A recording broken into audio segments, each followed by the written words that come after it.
Doki Doki Wage Club is a very popular indie game, and while a lot of people really want a sequel of the game, which is a very reasonable thing to want, but here's why Doki Doki Wage Club does not need a sequel. The game has a lot of secrets and Easter eggs, and some of these Easter eggs could be things like the secret menu, which I think has a 1% chance of happening when you open the game, or some of the random in-game effects, and a lot of like the random screen tearing and artifacting stuff that just randomly happens in the game. And a lot of those things are kind of just meant to be secrets, like why is this here? Why is there a picture of Sayori hanging around the back of the classroom, and why is nobody talking about it? Of course, we know at the end of the game, spoilers, Monika's in control of the game, probably intended that to happen. You gotta admit, if they made a sequel, a lot of these secrets would kind of not really work anymore. It's going to be pretty straightforward and linear. There's not going to really be much room to think about it for yourself and actually make predictions and talk about it with the community. It's just going to be evil villain kills people. And kind of similar to the last point, but the in-game lore. There's a lot of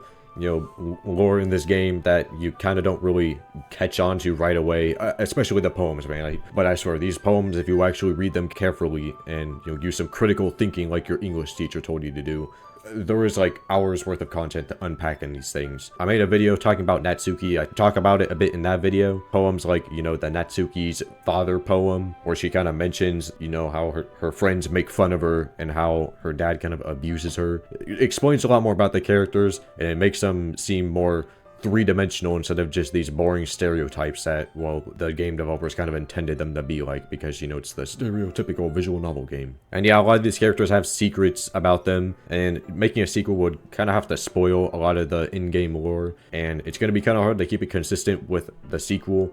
And it would just kind of ruin the fun of, again, discussing it as a community. I mean, you see so many of these DDLC, what does this poem actually mean? There'll be no more of those since it's already like all right there. There's no need to like come up with fan predictions. Which leads me into the third point. It's gonna end all those deep dive videos, there's gonna be no more, what did Monika actually mean in this poem? Now I'd be lying if I said I never watched a Doki Doki Wage Club deep dive video, and then I watch people yap about why Monika's real intent was this, and why in DDLC Plus in the main menu actually mean this, and it kind of like leads you to believe there's gonna be a sequel someday. But honestly, I don't think there ever is, because DDLC Plus came out like 3 years ago. I don't think we're getting a sequel, at least anytime soon. I know it's a pretty small development team. And the last thing is, it would kill the immersion.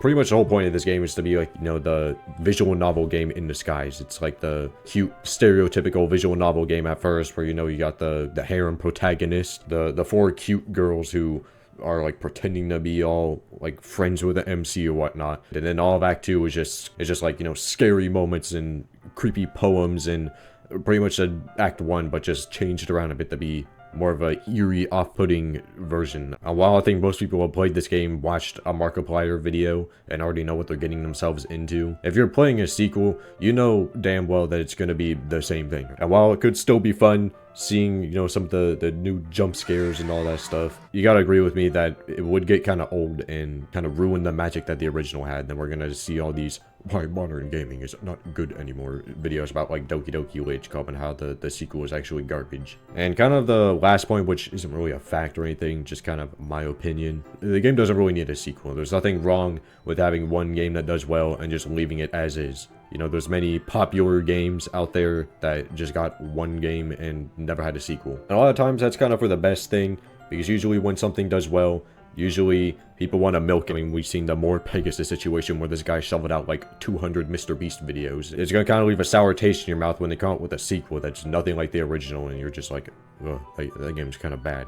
Why did they make a sequel? I think a lot of us gamers know what that feels like. Your favorite game, it gets massacred by a crappy sequel, or, for all my book readers out there, when it gets a movie adaptation, am I right? While I'd love to see a sequel to the game, I can agree with the many people who state that the game does not need a sequel, and it would kind of ruin the magic of the original game, and it should be left as is. Let me know what you think. I'm very curious because I never made a video like this. Thanks for watching.